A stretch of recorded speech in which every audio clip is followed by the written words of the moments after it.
All right.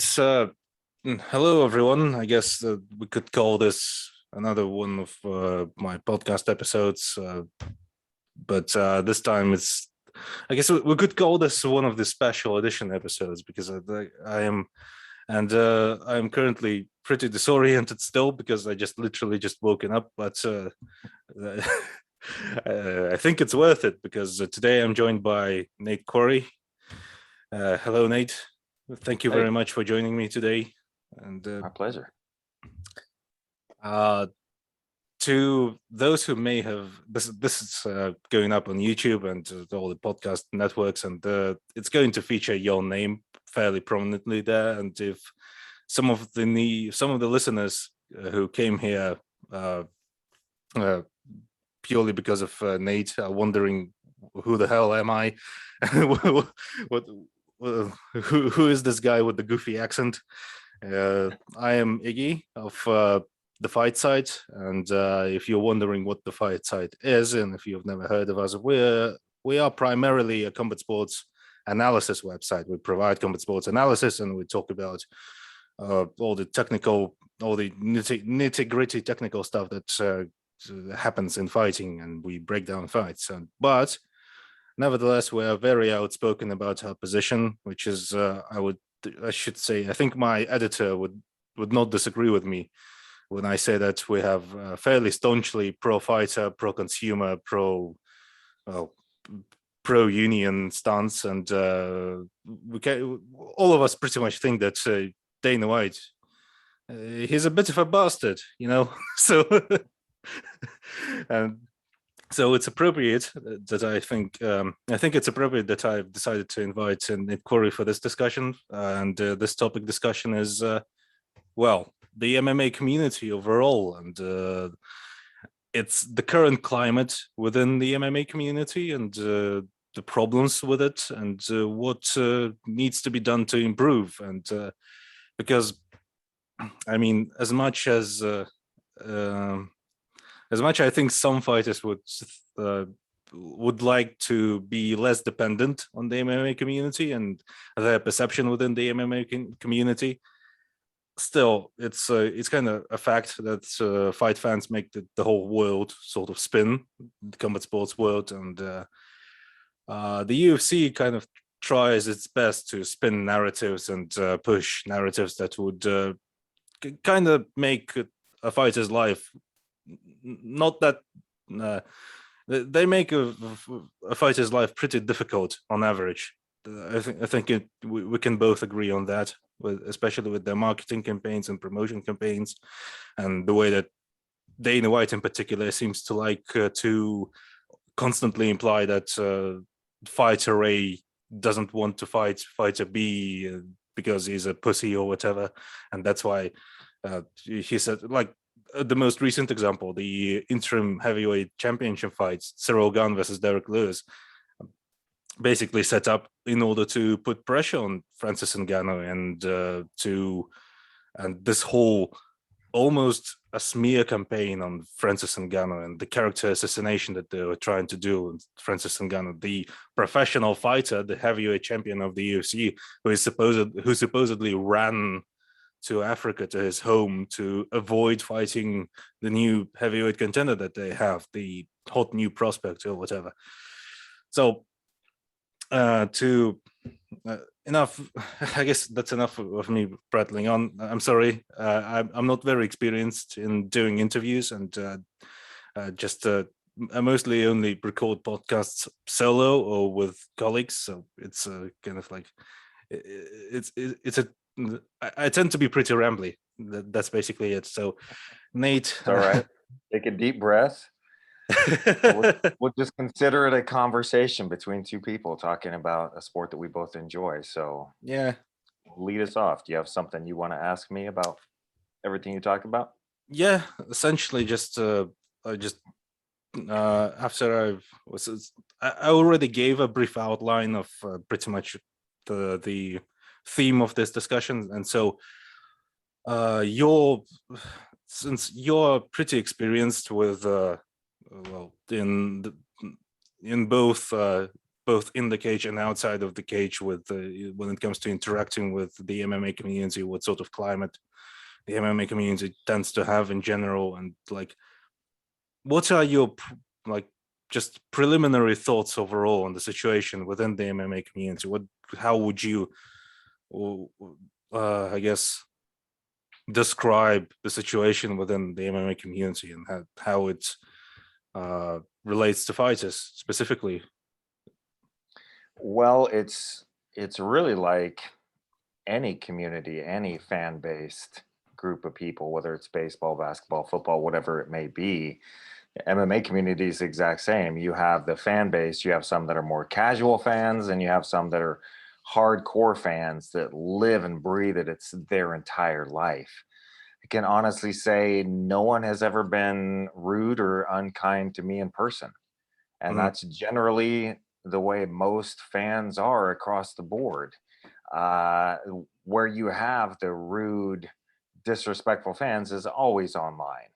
And it's such a sad state of affairs. Not really for the fighters, because I don't care. If you want to be rude to me, if you want to mock me for getting knocked out in a UFC title shot, why would you really think that I care what you think? It's just not important to me at all. Uh, Fans that want to come up to me and tell me they appreciate what I've done, they're a fan of my work, my way of being, my life, awesome. I can appreciate that. And if somebody had a lot of experience in something that I was doing, so there's been fans throughout the years, and just I think with every fighter, especially fighters from my generation and before, we just wanted to fight. So we fought in warehouses. We didn't know who we were going to fight. We would show up. I'd show up to watch a fight and end up fighting. And then getting on the Ultimate Fighter, making it into the UFC, all of a sudden now you're famous in this small pond, at least. And all sorts of things are being required from you, fan interaction, things that were never the case before, and all types of fans. And it was a learning process for me and how to interact with fans and the way that I address things. And there's been a few times over the years when fans have contacted me after something that I said, and they would tell me, "Look, man, what you said was somewhat offensive to me, or it kind of hurt my feelings," type of thing, the way you said it. And an example that I'm thinking of, I would talk about leaving my dead end blue collar job and make it into fighting. And somebody contacted me and he said, "Hey man, for a lot of us, our blue collar job is our dream job and we love what we do." And I thought about that and I went, "Wow, man, I really appreciate you saying that," because I didn't realize the way that I was framing it made it sound like I was putting down blue collar work in general. I've been a blue collar worker my whole life. I still do construction to this day. I manage rentals. And what did I just rebuilt a deck a few weeks ago, rebuilt a bathroom a while back. My father was an incredible carpenter. My grandfather was a carpenter. And my point being that there are fans out there that have great opinions and they're going to share information that we all can learn from and adjust our way of thinking. And that's kind of my mindset. If somebody has more experience in something or a different viewpoint, as long as they're respectful and they can deliver that, I love to hear it.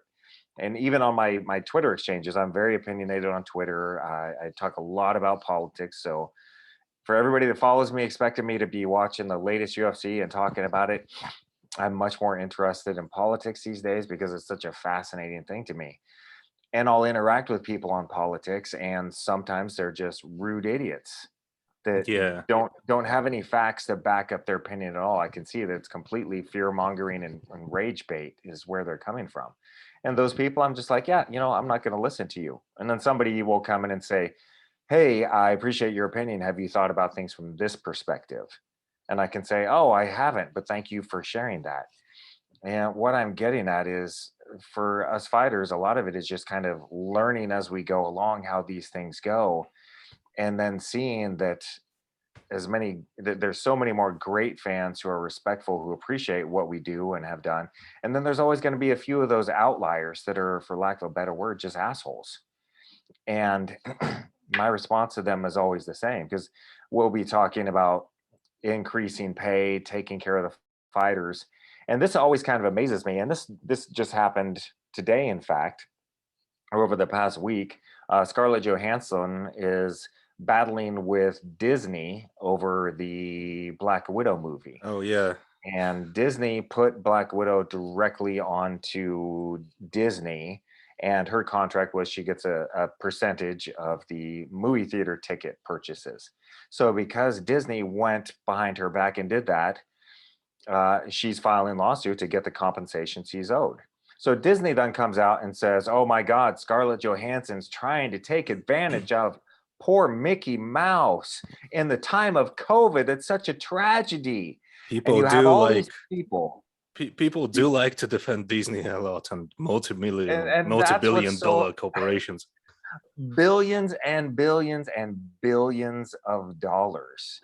And Scarlett Johansson, she is a lot more alike to you and I as working class people because she shows up, she does her job, she gets a paycheck. She gets paid for the work that she does. She's not this part of this generationally wealthy. She's not a part of this big Disney corporation. But the way Disney spun it was that she's trying to take care of just this small mom and pop corporation that Walt Disney started with Mickey Mouse. How could she be so greedy? And you'll have people saying, "Oh my God, she's so greedy. Look at how much money she made. I'd do it for much less." Well, of course you would, because you can't act and you don't have a fan base. And it was quite a while ago that the Screen Actors Guild was set up. And it used to be that the movie studios owned an actor. They could not work for anyone else. They had these very restrictive contracts, and then they unionized, they created the Screen Actors Guild, and everything got better for all of the actors, for everybody in the movies. They get residuals, blah blah blah. And they do that to protect the actors from themselves, because if Martin Scorsese came out and said, "Hey, I'm going to do this indie pick really on the cheap, I just can't afford to pay anybody anything, do I have any volunteers to be in my movie?" You'd have everybody showing up. "Oh, I'm going to work for Martin Scorsese. I'm going to become so well known, then I'll become rich and famous." In reality, what they're doing is they're saying, "I will work for nothing. That's what the minimum wage should be." So, Screen Actors Guild protects the workers from themselves. And that's where we fighters have to be as well, because right now we have what's called a reverse auction. And we saw this with Dustin Poirier a while back. The UFC wanted him to fight somebody on, I think it was a moment's notice. And he just said, "Yeah, I'm not going to jump right in and risk my career, risk my health for the same pay that I would get for a fight 4 months down the line." And then you had Michael Chandler, I think is who it was, jump right in and say, "Oh, I'll do it right now. I'll do it for a sandwich." It's like, dude, you do not understand that you're actually hurting yourself and every MMA fighter out there by doing these things. And then you have the fans that come in and say, "Oh my God, you guys are so greedy. You made $30,000 in one night. That takes me an entire year." No, that 30 grand actually took me 20 years to make. And it took me training twice a day, 6 days a week for that 20 years. In other professions, they call that a doctorate, a PhD. So if you're in the top 10, even the top 100 of your job worldwide, and it took 10, 15, 20 years for you to become the best, or in the top 10, the best of your world, are you going to do it for free? Especially when you see that your boss is making billions of dollars, and knowing that when your job, you have maybe 5, maybe 10 years to work out that 20 years of dedication to then hopefully set up your family for the rest of their life. Are you just going to take whatever's offered you? Of course not. And the fans would say again, "Well, I would do that for free." Well, you'd have to. You suck. Nobody would pay to watch you fight. What are we going to do? Watch you throw haymakers for 10 seconds before you're bent over and gasping? Are you kidding me? Go ahead and train twice a day, 6 days a week for 5 years, 10 years, 15 years. Start fighting in the small amateur shows. Win a dozen fights. Move into the beginning pro shows, the King of the Cage, the Gladiator Challenge. Fight there 10 or 15 times. Then maybe get your shot in the UFC. Fight there for 3 or 4 or 5 years. Headline some pay per views. take some fights last minute, get your title shot, win that belt, strap it around you, and tell Dana, I don't need to be paid. I'm just doing this for the love of the sport. Is that what you're going to do? Probably not, because you're going to realize that this is a job. It just so happens that it's really cool and we love what we do. But if you don't treat this like a business, you're going to be left broken at the end of the day, because every promoter out there treats it like a business. And there's never been a promoter in the history of the sport that will tell you he's ever made a dime. Oh my God, we're just barely scraping by. We didn't make anything on that last show. I just can't afford to give you an extra plane ticket for your second corner man to come to the fights. And then they get on their private jet and they fly off to their private island. Are you kidding me? It's the fighters are the working class. And I'm sorry that you're underpaid at your job and you hate your job and you're looking back at all the opportunities that you missed instead of going to school and getting that education, getting that better job. Instead of stepping up and getting that advancement in your career, that promotion.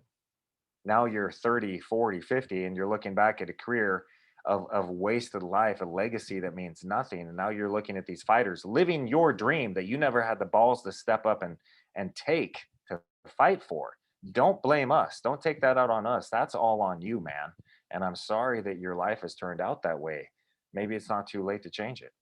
Yeah, that's really kind of like the root cause of all comments of that nature. The idea that fighters who do not do it, who aren't jumping at every chance to fight basically anybody, somehow being greedy or being like being yellow bellied or whatever.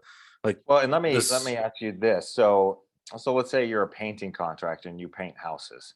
Mhm. And you've got a 3-bedroom single story house, 1,800 square feet. And the guy says, hey, can you get this painted in 2 days? If so, I'll pay you 5 grand. And you're going to say, yeah, I think I can do that. Well, somebody else shows up and says, hey, I've got this mansion that's 8,000 square feet. It's 3 levels high. I need it painted in 2 days as well, and I'm going to pay you 5 grand. And if you don't get it painted in 2 days, I'm only going to pay you 2,500, and you're not going to get any more business moving forward. Which one are you going to do? Are you going to take the harder work that you're most likely not going to finish for at least as much money, maybe even less? Of course not. But in the UFC, that's what they expect you to do. They'll come to you and say, hey, we had somebody fall out. Will you take this fight on last minute? I know you're not ready. We're going to pay you what we've always paid you, but don't worry. If this works out, we'll take care of you. And then you take the fight. You lose because you're not prepared. You lose your sponsors. You get half of your pay. And no, the UFC does not take care of you because you have a loss on your record now. You get moved to the back of the line. And people can dog on John Jones as much as they want. When one of his opponents fell out and they wanted him to fight Chael Sonnen on last minute, he just said no. And everybody called him a bitch and a crybaby. You should be able to fight anybody, anytime. And he just went, no, man, this is a business for me. This is how I'm building my future. I'm building my family. I'll fight Chael after I get a good camp. And so he did. And he wrecked Chael. It's a business, but the UFC, the fight fans, they mix in all of this emotion along with it, which makes it exciting in the first place. But you have to treat it like a business because everyone else around you is, from your coaches to the promoters to the vendors. It's all about money for them. You want to fight because you love fighting. And if it happens to work out and you make a lot of money, that's awesome. But just be aware that no one else is doing this purely for the love of it. A promoter who doesn't make money goes out of business. They make as much money as they possibly can. Yeah, and there's really kind of speaks of a certain lack of, I guess, solidarity and class consciousness among fight fans. And I mean, among like people in general, like the sheer disconnect between what people think fighters are doing in their day-to-day lives, what they live for, and what they think they should be living for, and doing all this incredibly hard work for. Like somehow craftsmen, whether they whether they're actors or fighters or artists or painters. Everyone seems to think that, first of all, like if you look at artists online, most artists have moved online these days because most art is digital these days. It's basically just simply it's more expedient to become a digital artist and buy all the canvases and the all the paint and all that stuff. First of all, certain people seem to start thinking that, oh, artists are just getting lazy, and digital art is just incredibly easy. It's simple, and it's not something that takes like 5 hours, 6 hours to complete, or 2 days to complete. And then they contact these artists and say, "Hey, how about you work for my like small like online businesses reach out to artists and hey, we're working in a such and such project. How about you do this piece for us?" And the small time online artist says, "Okay, I'll do it for such a for a set sum of money." And they respond by saying, "Oh, we thought you're a small time artist. How about you work for exposure? We're a big company, and your art is going to be featured on our project." And they are bewildered that the artist refuses to do it for free, essentially, just because people are going to look at your art. It doesn't mean you're just gonna automatically get money.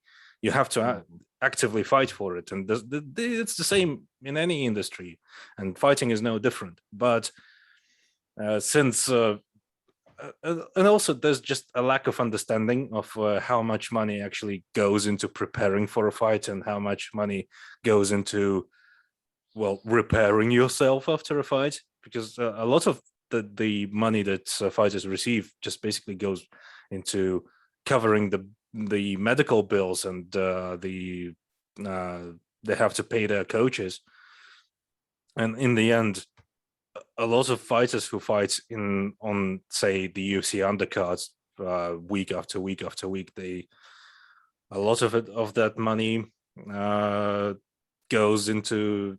I don't think they make a profit really, like any kind of sizable profit for that matter, at least.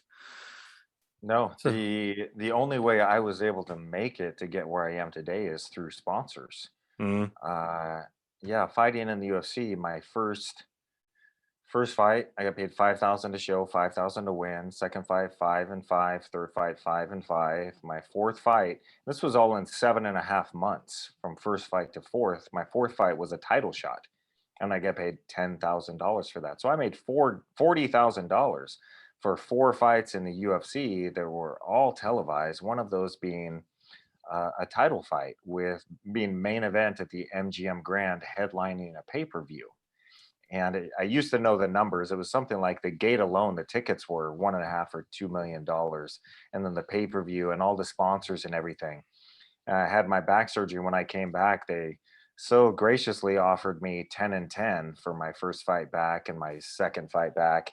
And I had to call them and say, "Look, man, I'm losing money to fight for you on your pay per view cards. If you're not going to give me a raise, I'm going to have to retire. Like, this isn't a threat. I've got a little girl, I've got a mortgage, I'm in my mid 30s. I can't be making $40,000 a year while I'm fighting for the largest MMA promotion on the planet." And so they jumped me up to, I think, 30,000 to show and 30,000 if I won, which was nice. But at the same time, you're looking at 10 years, and maybe with some of those fights you only get to fight once a year, and then you have a loss. Like my last fight against Jorge Rivera, if I hadn't retired, if I wanted to continue, it would have been probably 9 months before I could fight again, and that would be a rush because the whole left side of my face was shattered. So I had a massive reconstructive surgery there, 13 screws and titanium mesh. Well, that takes 6 months to heal. Then you have to get back into shape, and then you have to get it. So that would have been a probably one fight for the year, $36,000. I think at that time is what I was making, to once again be live on TV for the UFC and putting it all on the line. And it's not like the UFC is struggling. But this is here's what it comes down to. I can sit around and bitch and complain about how low the pay is forever. nothing is going to change it unless we fighters actually step up and make the change. And so I'm not one that likes to sit around and complain. I've seen that enough through my life, and I see that all the time. People that are upset about something, but they continue drudgingly going Mhm. into work or a part of a relationship they hate. I'm very much either fight to change it or shut up. And so I joined the UFC class action lawsuit, which what we're saying is that the UFC has monopolized the sport. They've artificially withheld our wages. They've done all sorts of illegal things. And our financial expert has said that the UFC underpaid us by around $800 million in our time period. Now, if the case goes the full distance, then those damages are tripled. $2.4 billion is what the UFC would owe us, and that's over a period of, I think, 7 years of our lawsuit. And we just know if you're winning the game, you're not going to willingly change the rules. Employers pay as little as they possibly can. And we're seeing that finally as the workers are going, $7.25 as a minimum wage here in America is not enough. You cannot exist on under $15,000 a year. When minimum wage was set up in this country, the law said you should be able to support your family on this minimum wage. But people quit fighting for anything, for any raises towards that whatsoever. And now after the pandemic, everybody said, that's not enough money. So now those businesses are being forced to pay 12, 13, 14, even $15 an hour to these unskilled workers. Well, let's be clear, there's no work that's really unskilled. It's just No. how brutal, how difficult it is, and how much you look down on it. I came up picking berries in the fields. I've done fast food. I did janitorial for 2 years. I framed houses. I worked for a painting contractor. I worked for a sign shop. I've done all of those things, and then I've also worked in the white collar world as a spokesman for a company. I've done a lot of talks everywhere. Uh, it wasn't more difficult than doing underfloor insulating in the middle of the summer. It wasn't more difficult than framing a house in the middle of the winter. It's just that we've chosen, oh, these jobs are worth less and people are willing to accept it. So finally, as the workers have said, we're not going to put up with that shit anymore, now the wages are going up. And with the fighters, unfortunately, you still have so many fighters that are thanking the UFC for underpaying them or begging for a bonus. Instead, what the fighters need to be doing is standing in solidarity and saying, you're paying too little, we deserve more. But it's such a difficult thing to do. And every sport has gone through this. The NFL, the message is always the same from the owner, from the promoter, from the team owner. It's always, God, you guys are so greedy. For 3 months out of the year, you get to play a game, whether it's basketball or football or baseball. How lucky are you? And then you get to go home and work in the factory and take care of your family for the other 9 months. I And the mean, players in NFL said, wait a minute. So you guys are worth billions and we're getting paid $20,000, $30,000 a year to play this game that's literally destroying our bodies. And you want us to say thank you? No. So they formed the NFL Players Association, and now they get roughly 50% of the money that they generate. Baseball, same thing. Basketball, same thing. And baseball was Kurt Flood that stood up. And everybody was quiet and scared. And oh, what if baseball comes after him? Well, of course they did, but he also changed the sport and became a legend. So in MMA, it's just our time for us to stand up and say, no, we've made you enough money. It's time for us to make enough money for our family, because Dana White has now hundreds of millions, if not $1 billion. His family's set. Francis Ngannou can't bequeath the heavyweight title to his son. It doesn't work that way. His son has to fight and struggle and make it through there. There is no giving of anything in the world that we come from. So we're fighting in the court with our class action lawsuit, and then we're fighting back in Washington, D.C. to change the law with the Ali Expansion Act, which is what protects boxers from shady promoters, promoters who control the title, promoters who control the ranking, promoters who manage fighters that fight for their promotion. All of these things are blatantly immoral. But of course, they're not going to do the right thing just because it's right. They need a law to tell them. Conor McGregor should not be able to jump over Frankie Edgar to get a title shot. In my opinion, Frankie Edgar would have been a very bad fight for Conor McGregor. But somehow he magically jumped from fighting a number 11 guy in Dennis Seaver to all the way up to a title shot, jumping over everybody that would have been a tough matchup for him. And why is that? Because he was the champ that the UFC wanted. He came Yeah. from a new country they wanted to break into. He had a good fight style. He had a good attitude. He was easy to market. So he gets to jump over all those guys. And I'm sorry if you don't like the way John Fitch fights, if you think he's boring. That's sports. If he's not that good, then he should be beaten. But you don't just get to take him out. Can you imagine any other sport saying that? Hey, we realize that the Cleveland Browns are going to compete in the Super Bowl, but you're just not that popular. So we're going to kick you out. We're going to put in some other team from New York or LA because that'll make a lot more money for us. You understand this is what's best for the sport. No, that's not the way sports works. Yeah, and that brings us like to the two primary points I wanted to hit. Is excuse me. Well, first of all, Conor McGregor.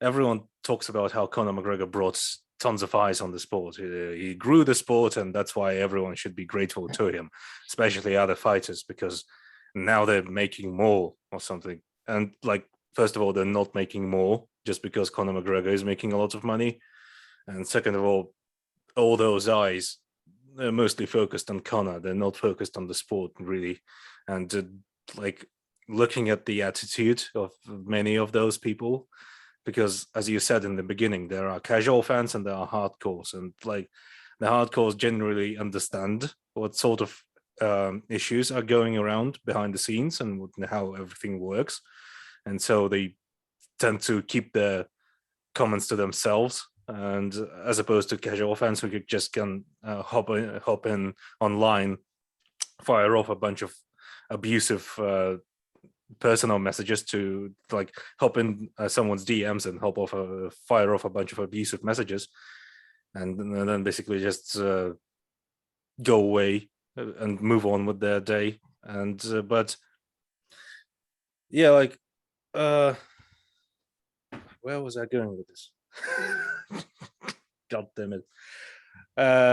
So yeah, there's the UFC seems to. I mean, they're not stupid. They are owned by a very large media conglomerate, WME, and by extension Disney. Funnily enough, and they've got some pretty brainy people working for them. And I'm not saying those people are evil for any reason, because they're just, they're doing what they're told to earn money. And what doing by that, I mean, they have to come up with certain narratives to feed to the fans with regards how the sport seems to work and how the UFC works and what is happening, why such and such fight is happening. And they usually are they're pretty good at justifying decisions like that, like justifying why Conor McGregor is able to hold up two divisions and hope over quality competition to earn a title shot. And many casual fans seem to, I mean, it's hard to quantify because, I mean, no one is running any statistics on this, but it seems to me that fans are kind of, they're pretty willing to eat it all up. And hence why I think this idea of a union is facing such a pushback, both amongst the fighters and amongst the fan base, especially the UFC fan base, because the UFC seems to have all their union busting tactics pretty well rehashed. Let me address the union thing, because I've never been a part of a union. I really didn't know anything about it. So it took me being educated so I could really understand it. The number one thing for a union to come into existence is the workers have to be employees. Mm-hmm. None of the fighters all of the fighters are independent contractors. Mm-hmm. So right there, that should cause you to pause and say, wait a minute, is it really that we're looking for a union? So let's just assume we'll wave a magic wand, and now every single fighter is an employee of the UFC and they can unionize. What has that done? Is it a free market? Can the heavyweight champion of the UFC look to unify his belt with Bellator? No. because they're two completely separate organizations. One's an employee for UFC and one's an independent contractor for Bellator. Can the UFC heavyweight champion play off of Bellator and try to get a raise? Nope, because he's a UFC employee and Bellator has their own set of standards. So unionizing under the UFC, all it will do is cement the UFC as the greatest fighting organization that the world will ever see. And they will continue to own 95% of every dollar that's spent worldwide and 95% of all the best fighters worldwide. So there's a slight distinction to make there from a union to an association. Mhm. Independent contractors can form an association, and an association will go broadly across the UFC and across Bellator. And its strength, and of course, across every other organization with professional fighters. And from that point, then there's negotiation that backed by the teeth of the Ali Expansion Act and with our lawsuit. Now, with the Ali Expansion Act, one of the big things that it does, it says a promotion cannot own their own title. They cannot do their own rankings that apply worldwide. And if somebody fights and earns the #1 contender spot, they get that title shot. So now you have a Francis Ngannou, who's the #1 fighter in the world and heavyweight, and then you have the Bellator heavyweight fighter. Maybe he's the #1 ranked contender. Those two guys have to fight because we need to find out who is the best, who is the undisputed. Because right now we don't know. Everybody can make conjecture over who's the best fighter in each weight class, but we'll never know because they'll never fight. But with an association, then it goes open to bidding, and the UFC can say, okay, I'm going to spend $5 million on each fighter to get them to fight, and we want to carry it under the UFC banner. And Bellator says, oh, no, we'll pay $6 million to each fighter to get them fight. We want it to be under Bellator. Or the UFC and Bellator can come together and say, well, why don't we cross promote? And we'll each pony in $4 million each. So now the fighters are getting $8 million each. And so the UFC, who right now makes out of the 100, out of the basically out of every dollar that they generate, they keep 85 cents roughly. So the fighters get about 15% of the money that comes in. And what was football we talked about? Anywhere between 52 and 48%, depending on what's been negotiated for that year. So now you have the UFC and Bellator in this bidding war over who's going to hold this fight. Now Mark Cuban comes in and he says, screw you guys, I'll pay them both $10 million because I know that this fight's going to make $60 million and I'll spend 20 to make 40 any day. And now the UFC is going, geez, we're used to making 60 million and paying the guys 5 million. Now I guess we have to step up. So the free market really comes in. And then the fighters can also negotiate about things like, what are the sponsors that I want to have? Because they really hit the free market. In the UFC right now, you can technically fight out of your contract. So if you're on a 4-fight contract, what the UFC would always try to do on your third fight, they would say, hey, we need you to sign up for another 4 or 5 fight contract. And if you'd say, no, I'm going to wait and finish out my contract, then the last fight in the contract would be a horrible matchup for you. They would give you no promotion, no exposure, put it on an undercard on ESPN Plus or something where nobody is going to see it, hoping that you get a loss. So when you hit the free market, your value is very diminished. The best case scenario there is that you win your fight, and then you have, I think it's a 6-month period where you can only negotiate with the UFC. And then I think 6 months after that, where they can match any offer that you take. So after you fought out your contract, you're sitting there for an entire year, unless you play ball with UFC. And if you're so upset at the UFC, you'll never fight for them again. Then you just watch your career die, as is the case with Kung Lee. Because the UFC did Kung Lee so badly that he said, I'll never fight for you guys again. You accused me of drug use that I wasn't doing. You sullied my name. You killed all my business opportunities I was working on. My kids got death threats because of this. And now you won't even come out and say you were wrong when we proved that you were wrong? Are you kidding me? I'm never fighting for you again. So what's his option? Let his contract expire? No, it doesn't work that way. because the UFC says, well, we offered you a fight and you didn't take it. So now your contract is never ending. You'll never fight again. But let's say you're the champion and you're just crushing everybody. And they made you sign that 4-fight contract to get your championship shot, and you got your shot and you won your fight and you fought your 4 fights, and now you're standing there as the heavyweight champion of the world and you say, I'm a free agent. I will fight for whoever will pay me the most. And the UFC points at your contract and goes, oh, I guess you missed this little clause right here, the champions clause, that says with every fight that you take as a champion, 1 more is added to your contract. So you're never able to fight out your contract and hold a belt. These are the things that need to be changed. And it's so hilarious when I hear people talking about, oh, how it'll be just a mess, just like boxing, where the best won't fight the best. Really? So you think that the best is fighting the best right now in MMA? Well, how did that Couture Fedor fight go? I forget. Oh, wait, they never fought because one was for the UFC and one refused to sign with the UFC. Who's the best between Bellator and UFC at 145? Who knows? So, yeah, boxing has some mistakes, has some problems in it. Problems that all of those organizations were there before the Ali Act.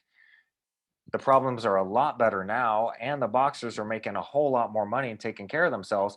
And it's not just the promoter who's bragging about how much money they're making, which Dana White and all of them do on a regular basis. Finally, you will get the fighters have an opportunity to find out what their true worth is. And if you're actually a capitalist and you love America like you claim to, that's what you want, is for the worker to be able to test the free market capitalism and see their true value. Yeah, and that's where the political bent comes into play, really, doesn't it? In that the UFC does seem to cater specifically to that particular subset of fan who is. Well, so Oh, let's address that really quickly. yeah. So 5 years ago, we were in Washington, D.C. with the Ali Expansion Act, H.R. 44. We had 58 signers on the bill, bipartisan, more Republican than more Democrats. The original Ali Act had 16 signers on the bill, more Democrats than Republicans. Passed with no problem whatsoever. And all we did with the Ali Expansion Act was we changed the verbiage of this protects every boxer to this protects every fighter. So we weren't passing new legislation. We were just expanding the role of existing legislation to cover more people in arguably the exact same situation. 58 signers on our bill. We were told it was going to be going to the House floor, getting voted on within a couple weeks. Then mysteriously, our bill disappeared. It's what they call dead in committee. Well, what was the big change that happened 5 years ago, 4.5, 5 years ago? Oh, Donald Trump took office.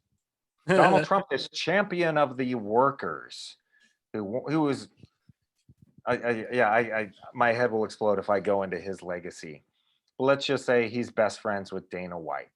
And so Dana White makes a few visits to the White House. Donald Trump makes a visit or two to actual UFC cards as well. And shockingly enough, Bill H.R. 44, the Ali Expansion Act, dies in committee. Just killed it.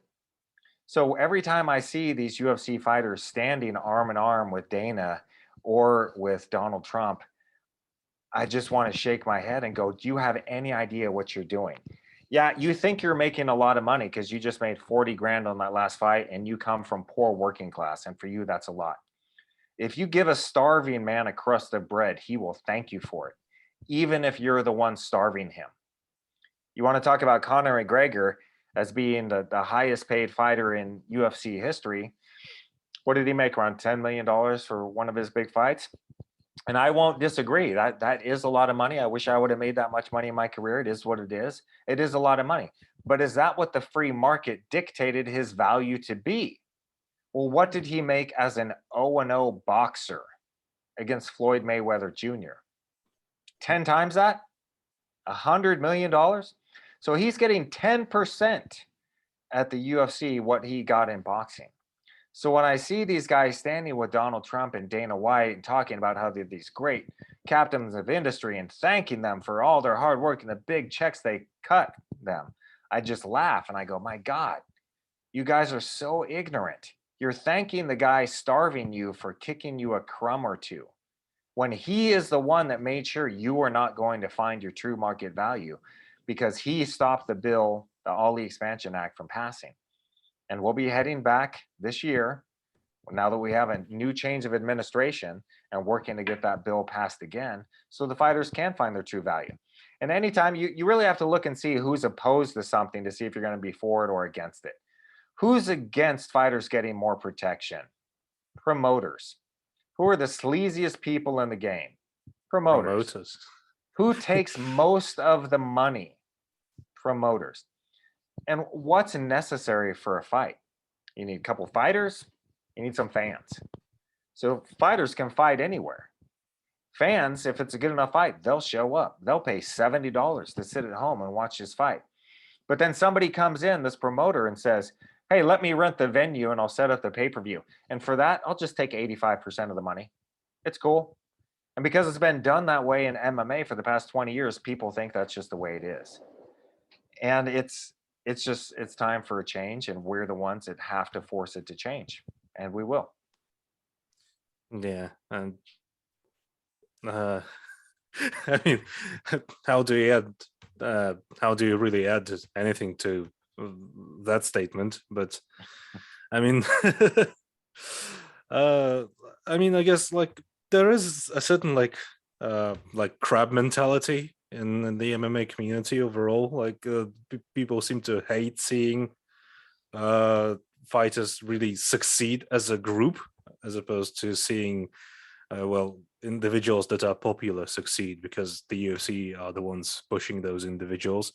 And one thing that has always struck out to me as odd is the sheer fact that Conor McGregor actively pushed for a contract where there was a clause that said he wouldn't fight on any events where other fighters other than him, outside of his opponent, are getting pay-per-view points.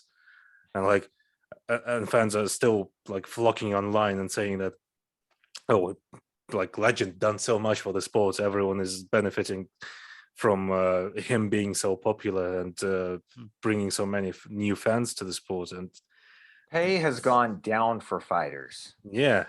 Maybe not directly, because the UFC will say, hey, we used to pay $5,000 for the first fight. Now we pay 10, or whatever the case may be. My last fight was 11 years ago, and I had my pay, I think 36,000, as I mentioned earlier. I made more in sponsors than I did from the pay of the UFC. I made roughly $45,000 in sponsors. And I was on the undercard. I believe it was a Spike TV fight. Shortly after I retired, the UFC quit letting fighters use sponsors. You could only use Reebok, and they set out the tiers for the payment. That was my 10th fight in UFC, making $45,000. The Reebok pay structure was I would have been paid $5,000 for that exact same fight, a 90% pay cut. And Dana White's standing there saying, this is what's best for the sport. Having all those sponsors just cheapens the fighters. We want to make it clean and look professional, while he sells every square inch of the mat. And now every square inch is now covered by Reebok or Venom or some other sponsor that they're going to take the majority of the money from. What it really comes down to, and Dana White has said this in interviews, his goal is to keep the fighters starving. So they don't think about the future. They don't think about their career. They're so hungry, they will fight anyone, anywhere, at any time, no matter how bad it is for their career. And that may sound awesome to the average fan out there, that, man, these fighters are going to do terrible for themselves, and they're not going to pick the fight that's going to win. The fighters are going to end up fighting the best, but it will be on their terms, and you'll see the best version of them. And you'll have fighters who are now getting paid enough that they can have camps where they're getting the best care. I think about when Conor, I hate to use air quotes, but won the title against Chad Mendes. Are you kidding me? Chad Mendes took the fight on 2 weeks' notice. He flew there on Southwest. Conor flew there on a private jet. How much was Conor paid beforehand? those fights? Do you think that contributed to putting together his camps compared to how much Chad Mendes put together? And then Chad wrecked him for 9 minutes and 50 seconds, gassed, was turtled, took a few shots to the arms, and the referee stopped the fight. Where was Chad Mendez's rematch? That was a pretty competitive fight on 2 weeks' notice. I guess they didn't want Conor to be fighting another wrestler that manhandled them so much, so they had to protect the guy that's selling the most pay-per-views for them. And yeah, you can say this is just business.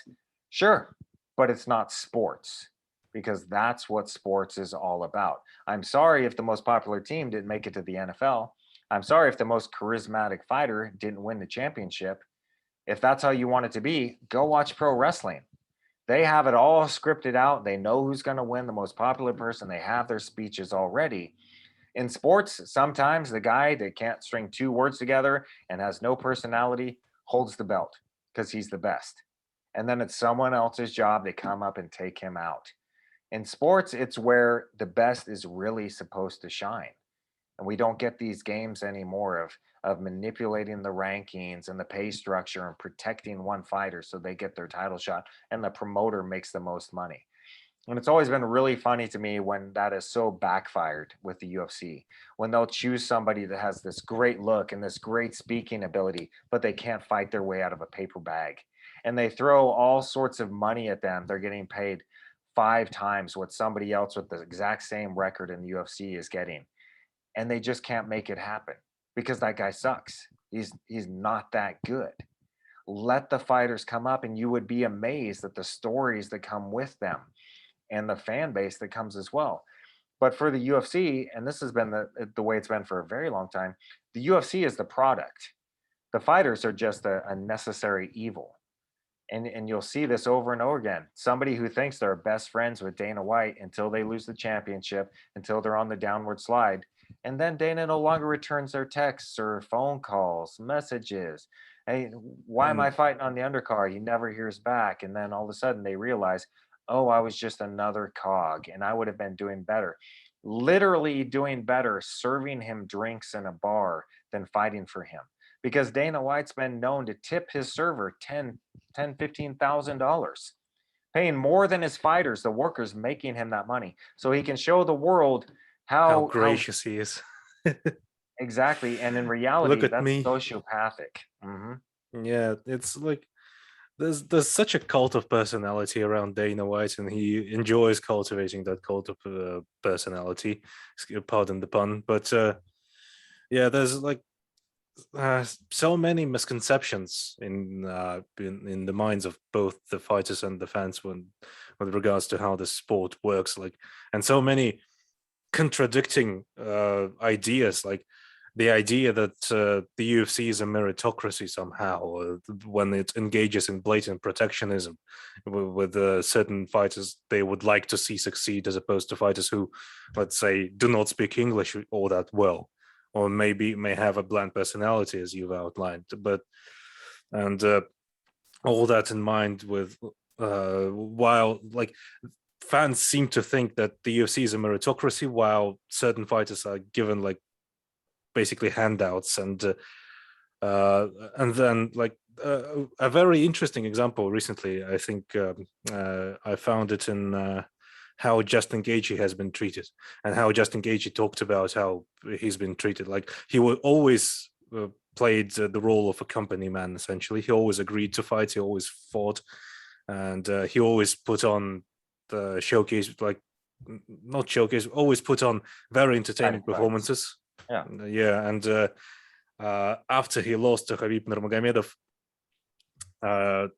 he's basically been put on a back burner. Basically, like uh, when that fight was almost a year ago now, maybe even more. I don't know. I haven't counted, but like he should, like, the man is basically must watch TV, and yet he isn't given.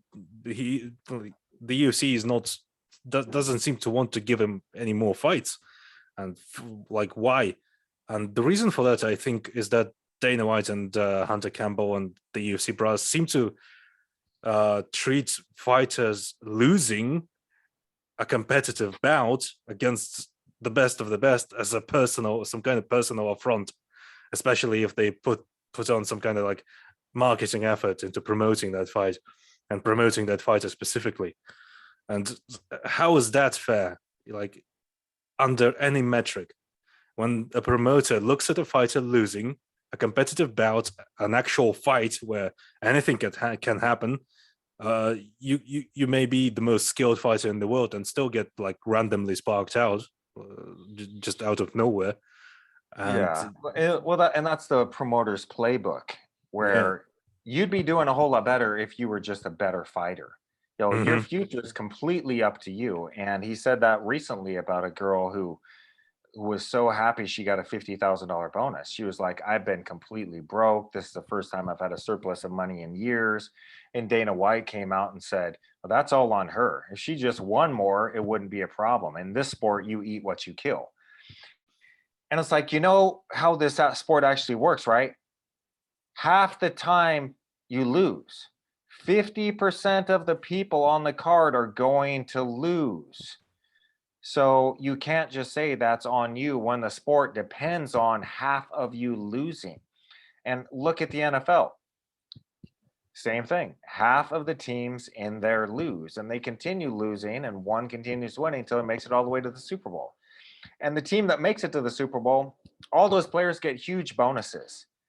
You know what the worst player in the NFL makes that sits on the bench the entire season, never gets a minute of playing time? $660,000 to sit on the bench because their association has negotiated that. And the NFL makes billions and billions of dollars. And somehow, with the worst player in the league making $660,000, the team owners are still worth billions of dollars. But now those players who spent 15 years going from Pee Wee League to middle school to high school to college for free, where billions were made off of them there, finally have an opportunity in the average 3.5 years of NFL professional playing time to make a little bit of money to make all that effort worthwhile. And they've made it to where they can, and they can build off that future. And now their career is over and they're 26 and they just made $2 million. They can go back to school, they can invest in something, they can do something else. But in MMA, and specifically the UFC, somebody's career can last for years, and they're just struggling by, always with this promise that we can make it, and the belief that if I was only better, then I could be that champion. I could set up my family. And reality is, most of you can't. I remember Joe Silva, the matchmaker for the UFC, telling me he wished he could do a tournament at every fight, because everyone believes they're going to win the tournament and only one person does. So you can pay everybody but the winner absolute shit.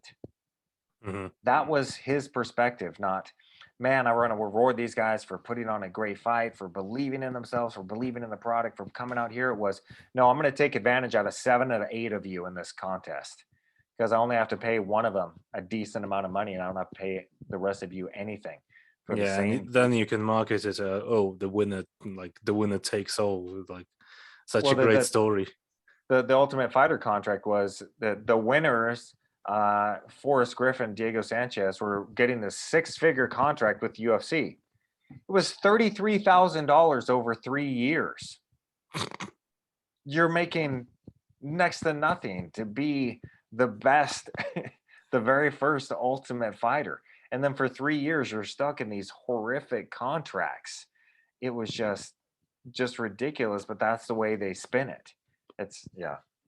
I mean, it's kind of like ties back to the very problem that people tend to have, is in that most of the people, like your average person, doesn't really understand that we don't really live in a zero-sum world, and the idea that the more well-off people are, like all across the world, the better they themselves are going to live, the better their existence will become. And there seems to be this cultural problem where people assume that, rich people are simply are more successful and have more money simply because they deserve it. They worked for it, and like, since they have more money, it somehow adds value to who they are. and like their net worth is their actual personal worth, and that's why we should listen to them and everything they say. And the UFC is no different, and the way the UFC brass tends to behave is no different from that. They always seem to think that taking away from people and making them work for something they don't have is it's kind of like a form of incentive that makes the world spin, when it really doesn't. Like if you invest in your product and your product is fighters, and if you treat them well and if you give them like the appropriate compensation, the value of your product will go up, and your growth as a company is going to accelerate in the long run. But they're not interested in that. They don't understand that, and they do not know how to incentivize fighters in any other way rather than to just bully them into fighting. And it's very evident in how Dana White treats these promotional campaigns, and whenever he goes out on press conferences and says that once again Fighter X is a pussy because he doesn't want to fight for Fighter Y for such and such money. Well, one of the best deals I was ever a part of, as we were negotiating this, the person that I was negotiating with looked at me and said, "The only way that this deal is going to work out long term is if we both feel like we've gotten a better end of the deal. Mhm. If you feel lucky, like you took advantage of me, and if I feel lucky that I got a great bargain on you, then we're both going to feel like we're winning and we're both going to be happy." And that's exactly how it went down. I was very happy with what I was getting paid. That made me want to work harder, always be there and do the best of my ability. And it made him happy with the work that I was producing. And with the UFC, the funny thing is you can treat somebody like shit and pay him a lot of money and he'll be relatively happy. Or you can pay someone poorly and treat them like gold and tell them how great they are and how much you appreciate it, and they'll still be happy. But when you treat someone like shit and you pay them shit, it's not going to last a very long time. No. So taking care of these people, and that's what's hilarious, like you said about Dana, immediately goes back to the old playbook of, oh, he's afraid to fight that person, blah blah Mhm. blah. Are you kidding me? No. And there was a negotiation I was a part of. I was working with Chris Lieben. He had just fought Aaron Simpson, and he brought me into his camp to help him work on Aaron Simpson's game, lined up well with mine and my coaching ability. So we worked a lot of getting up off the bottom. And Lieben finished Aaron Simpson, knocked him out, I think, in the first round. And that was a huge fight for him. Well, the weekend went by, and Lieben got a phone call from Dana. Hey, we want you to fight Akiyama, Sexy Yama, in 2 weeks on this huge pay-per-view card. So Lieben calls me and he says, well, we get on a three-way call with me, Lieben, and our agent. And Lieben says, man, I don't think I want this fight, man. I just fought. It's been a long camp. I'm tired and I'm not sure what I should do. So I said, hey, man, so what if Dana offered you $1 million to fight Godzilla in Tokyo tomorrow? Would you take the fight? And he said, wow, for $1 million. Yeah, of course I would. So I said, so it's not that you don't want to fight, it's that you want to be compensated for this fight. Give me a number. And he said, geez, well, I think, last minute fight, biggest card, I want 250,000. So I got with the agent and I said, okay, so you're going to handle this. You call Dana and you tell him he wants 250,000. And that's what we want, or we're just going to walk away. And the agent says, he's going to hate me. He's going to be super angry. And I said, perfect. He's not supposed to like you. You work for Lieben. Okay. You don't work for him. He's going to hate you. So the agent got Dana on the phone and told him what it was. Dana yelled into the phone, oh, this is all about money for you, is it? And slammed the phone down. Yeah, just like you, it's all about money for us because we have a future for our families to build. And Lieben got his money. It was the one time that we had actual negotiating power because they needed him. They renegotiated his contract, gave him a huge signing bonus, gave him a big raise. He ended up getting an extra $100,000 bonus for his performance that night. The money's always there, but the promoters, the owners are never going to pay it unless you are in a position of power. And that's what the All the Expansion Act, that's what the class action lawsuit will do. It will give the fighters the ability to find their true value, and we won't have to talk about this nonsense anymore. Yeah, certainly something that I would like more fans to band behind. But I hoping this conversation would perhaps like be able to myth bust some of the misconceptions that fight fans have in their minds about how this whole Here's thing one. works. Here's one that I hear all the time. It's that the sport of MMA is so new. You just have to wait. You just can't try to force all these changes. And I listen to that argument and I'm like, so yeah, but I don't really think Muhammad Ali's social media presence was that great. And he was getting paid more. Yeah, Jack Johnson, man, his social media was terrible. It's a different world, man. How many pay-per-view points did Jack Johnson get? Did Gene Tunney get? It's a different world. No, you cannot compare boxing 100 years ago to today. It's just not that way. Oh, we need time to build it up. No, you don't. I don't have to sit here and send a telegraph on who won the John Jones fight around the world. We're not listening to it on the radio. You're buying it on your digital box they could not have dreamed of 100 years ago, watching it at home, live in a booming stereo with all your friends around. It's a completely different world. You cannot compare today to yesterday. The UFC has gone leaps and bounds. What used to take 100 years now takes 5 or 2, as we see something become popular and then take the world over. It's just one of the most ridiculous arguments I've ever heard. Yeah, mass communications just made everything, making everything exponentially fast, every process, and especially like arguments about how all change takes time. It's not gonna No, it take all doesn't. that much time these days. It Like, doesn't. if you- It does not take time. Change does not take time in most situations. And I realized that the UFC was changing when I had a question or request. I was asking for something. I don't even remember what it was. And I was told, oh, that's against company policy. And I went, what? So now there's company policy, huh? Because before it was call Dana and ask, and he'd say yes or no. But now it's this mystical company policy where no one has to take responsibility for shitting on the fighters. That's just the way the company is. I'm sorry, I don't know who set that rule. Yes, you do. It's your boss, and he could change that. That's just the biggest scapegoat. yeah, like I mean, the buck has to stop somewhere. And it all stops it at the top.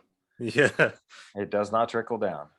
nope, it doesn't. And I mean, like, yeah, like this idea that we just have to wait and MMA will just magically fix itself simply because it's going to get older is like frankly quite ridiculous. And That's just another great argument there. If we give these billionaires a tax cut, then they'll open more businesses because clearly Jeff Bezos doesn't have enough money to give his workers health care when he's only worth $200 billion.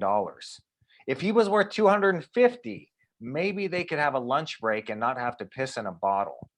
yeah, No, like I mean, people always like point to the private sector and what's good things the private sector is coming up with, especially when people like idolize someone like Elon Musk, for example, who always proposes like ridiculous concepts like building like vacuum tubes all over the country instead of normal trains. And when you actually run the numbers, nothing in it makes sense, like engineering wise, and it will all fall apart and explode. Or like people point to the Burj Khalifa in Dubai, like, oh, what an achievement of private capital. And then you look at the technical specs of Burj Khalifa, the tower, the enormous tower.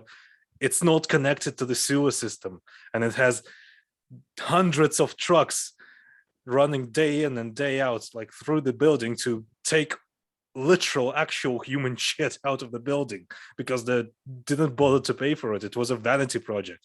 Billionaires do not care about efficiency. They do not care about making stuff that is actually good. They care about creating the idea that things are good. So the status quo is maintained and they continue increasing their wealth at the expense of everyone else. It's Well, kind of and like, and capitalism is such a great thing because it motivates people to innovate, to find new ways to do things, to make something of themselves. If you see an actual result from your hard work coming at you, that's a great thing. But unbridled capitalism, that's where we get the problem, yeah. where they're the ones buying the elections, they're the ones changing the regulations. Look up at some point leaded gasoline, lead in paint, things like that. They knew that this was poisonous for decades. They fought it in courts till the very end. And this was poisoning people. And it didn't mean as much to them as their profits. Same thing with asbestos. Same thing with climate change. Exxon knew back in the 70s what they were doing was going to affect the climate. They raised the rigs, the oil rigs in the ocean to deal with the climate change. And then they spent millions and millions on combating uh, the public knowledge of climate change. I actually had a guy tell me one time that Greenpeace was the evil one and the oil companies were innocent. And I just shook my head and I said, man, that does not even compute. How does this work? You have this unbridled capitalism that just destroys everything.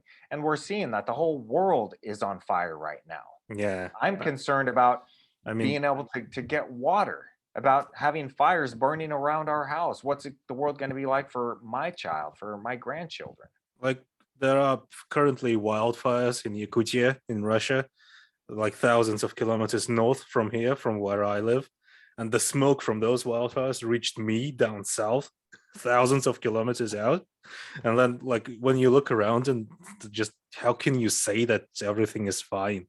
And I mean, capitalism is great for motivating the free market and all that, and the marketplace of ideas. But when capitalism, there aren't any checks and balances on it.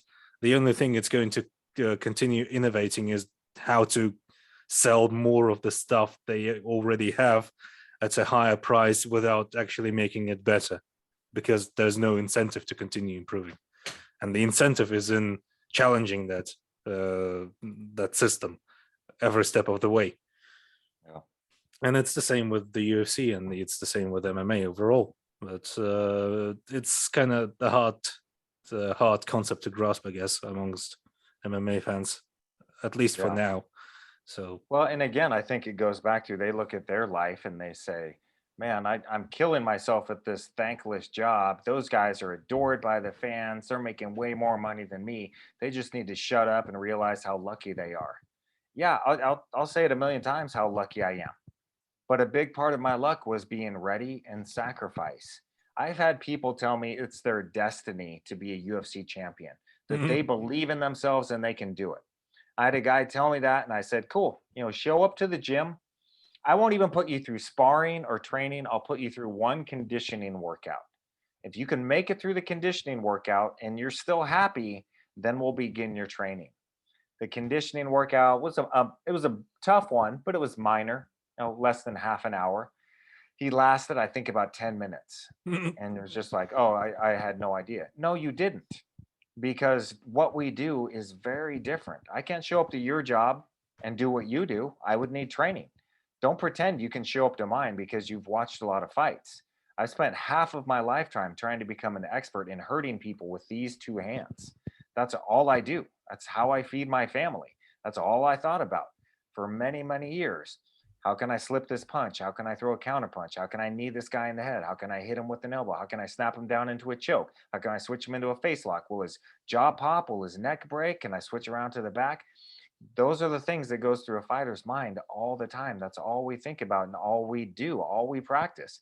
I would wake up in the morning, have a very boring breakfast, go train for an hour and a half, come home, have a very boring lunch, take a nap, go back in the evening, train again at another brutal practice of sparring, kickboxing, jujitsu, wrestling, conditioning, over and over, year after year. And when you do that, I had a friend who played in the NBA, and it came time towards his retirement. I said, "Man, are you going to miss it?" And he goes, "Oh God, no! I'm so sick of this. Just every day I'm out there playing ball and working so hard. It is just a job for me at this point. And that's what people don't realize. It's something that you love doing. You have to do it for the love of it. But at the same time, man, it's the hardest job you're ever going to undertake. When you're showing up to train injured, I had a nerve injury in my left leg before one of my fights, and I couldn't take the time off. I had to keep training. I needed that money because I was completely broke. So I still went and I trained. And I leaned against the wall and threw my punches and shadow box on one leg and fought on one leg because I couldn't put any weight on my left leg. And it's the sacrifices that go through to make these things a reality that the fans never comprehend. I fought Damian Maya with the flu, 102-degree fever. I was thrown up the whole night before, but I wasn't going to tell Damian, sorry, man, I'm not feeling good. I can't fight. You can't feed your family for 3 months. And I can't feed mine either because it's going to take me a while to recover, to get back into shape, make my fight again. No, I had to fight sick. Any other job, I would have stayed home, called the boss and said, hey, man, it's not that really that big of a deal if I don't show up this one day. But when you're Yeah. a fighter, those 2 or 3 days of year are your entire year's income. And you show up no matter what because you don't have a savings to fall back on because you're paid so little that you barely make it from fight to fight. But yeah, like even from a completely selfish standpoint, even if you take the most selfish fight fan out there, the most entitled fight fan who always constantly talks about how fighters are getting greedy and how there's just no hunger in the game anymore and all that stuff. Like, if you explain to a person like that, like the sheer fact that the fighters will get compensated better, then the quality of the product will get better, and the quality of entertainment that he will get out of it, out of the sport, will become better, because fighters will be able to allow themselves the luxury, I guess. In these conditions, it can be considered a luxury to take the time off and recover, and maybe slap together a better camp, maybe improve the equipment situation at the gym, maybe find better training partners who they can pay to spar them, who have a specific skill set they need to work on, and fighters will just get better, and the sport will get better, and fighters will not, like, under current conditions, fighters, like as you said, often fight, and on your personal experience, from your personal experience, fighters often fight in a physical condition that is just suboptimal. And naturally, when you're like that, and of course, all fighters have tremendous willpower, and if you have to basically like work through this, and they will work through this, and fighters do work like injuries and sicknesses and stuff, but it's still it's like 100% a fact that they're not at their best when they fight like this. And if they were able to allow themselves the time off and to recover, then perhaps they would have had a much better fight, maybe like 2 months, and or maybe even 1 month down the line. Who knows? Well, and I can tell that fight fan, I bet money I can find somebody that will do the job that he does for a lot less money. Mm-hmm. So what? Are you greedy because Mm-hmm. you want a living wage to do your job? Now I can find somebody that'll do it a lot less. In fact, let's just take out the minimum wage and we'll let the free market just decide. And that's what's so hilarious. We have to have a minimum wage because without it, employers would pay nothing. So they're Yeah. required by law. And the same thing here in America, where we have all sorts of laws. You can't start working until you're 13 or 14. You can't start using equipment, I think, until you're 16 or so. Those are laws that we had to have put in place because we had 5-year-olds working in the factories. We had children cleaning chimneys, doing all these things. Childhood and going to school is a relatively new thing. Before that, it was all these horrific working things. And there was something called the Triangle of Shirtwaist Fire that happened around 100 years ago, where there was no safety conditions. This huge fire broke out. Something like 120 women all died in where they were sewing and doing textiles and clothing. And so everybody went on strike to change the laws to make safer working conditions. But it's been so long ago, nobody thinks about that. They don't get up and go, my God, I sure thank those women at the Triangle Shirtwaist Factory for making sure that I have a safe working condition. No, they just Everyone take it. They just could just take it as for granted and don't think about it. And again, this is just our time. yeah. Every industry has gone through this, every sport has gone through this, and every single one has had the same naysayers. Oh, those guys are so greedy. I do that for free. Uh-huh. Yeah. Yeah, Put some sure time you in and will. we'll see. Yeah. Uh-huh. Everyone talks about the good old days, and especially like in the current political climate, everyone talks about how people are getting soft. The world is That going to argument shit. has been made forever. Yes. I'm reading a book called Black Elk Speaks. It was written, I think, around 1920 or so. Black Elk was born in the 1800s, and he was part of a big Native American tribe here, a leader of it. And in the book, he talks about how weak the men, the boys are that are growing up are this day. So back in 1920, Black Elk is talking about how weak the boys are because what they couldn't chase down an elk and kill him with their bare hands. No, that's just every older generation looks at somebody. It's like my generation looking at my daughter's generation, my sons, and saying, "God, you guys can't do anything. You don't know how to do this." Oh, by the way, can you set my clock for me? Can you change my digital watch? Time goes on and you adapt with those times as they change and you do what's needed. We talk about the greatest generation that fought in World War II, where the generation now won't even put a mask over their face to help stop a pandemic here in the States. It's ridiculous.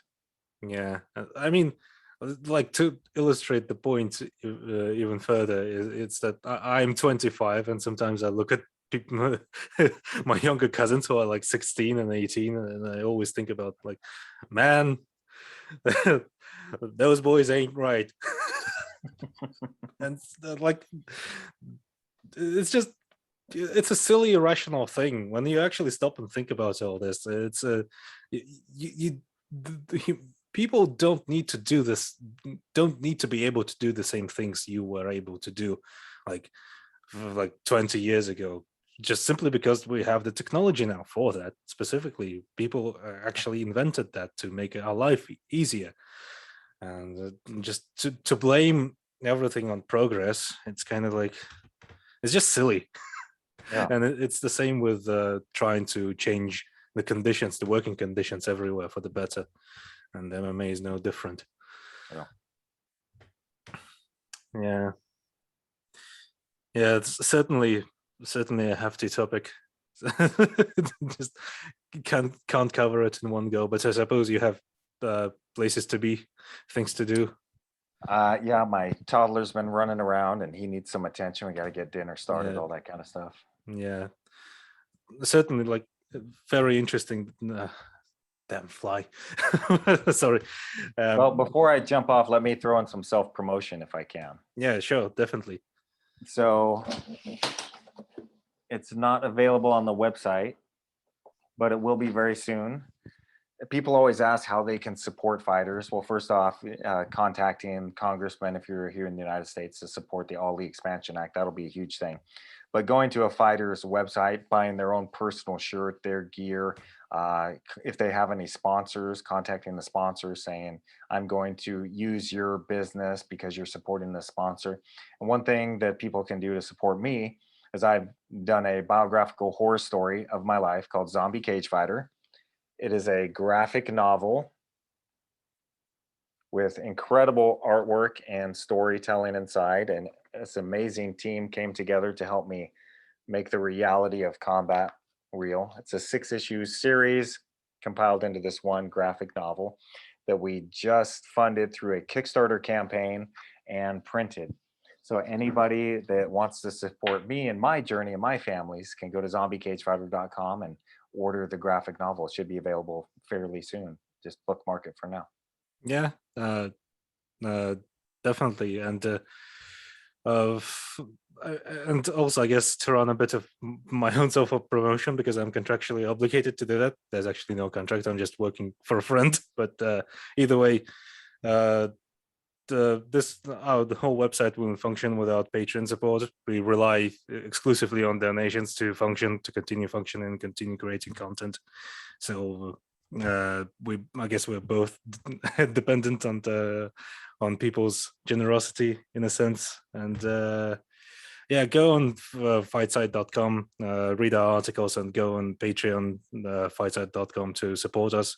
It's $3 per month and $5 per month. There's lots of exclusive fight breakdowns, alternate commentary tracks, stuff like that. And we have a Discord community where you can join the Discord server and interact with like-minded fight fans, and get a direct line to staff members, so you can talk to us and ask questions, and maybe provide topic suggestions. And yeah, thank you very much for finding the time to join me. And I once again, I apologize for how just sort of like slapdash the whole thing was. No worries. It was a good conversation. We all worked it out. It was, yeah, definitely a very fascinating conversation. One that I would like to revisit maybe at some point in the future, Sure if you will find the time. And certainly there's a lot more to cover in the things that we talked about. Maybe find more specificity in some of the things that we wanted especially to emphasize. But either way, thank you very much for your time, Nate. You're welcome. Yeah, and I guess I suppose I'll see you later then. Okay. Yeah, support Nate's graphic novel project, and buy the graphic novel. Nate already said where you can buy it. And definitely, maybe perhaps if you're interested in more of Nate's thoughts, people can follow you on social media. Your Twitter is at Nate Quarry, I believe. Yes. Yeah, follow Nate. Certainly, he has way more insight to share on social media. He's very outspoken, very fascinating stuff, and actually the primary reason why I decided to reach out to you, because I'm actually a newer fan, and I learned about you from your, I suppose, from you expressing your social views as opposed to your fighting career. But it's something I definitely intend to catch up on, because it seems like it does some fascinating story there in history. So yeah, once again, thank you, and you please enjoy your evening. Thank you. Have a good day. No job. Yeah. Bye.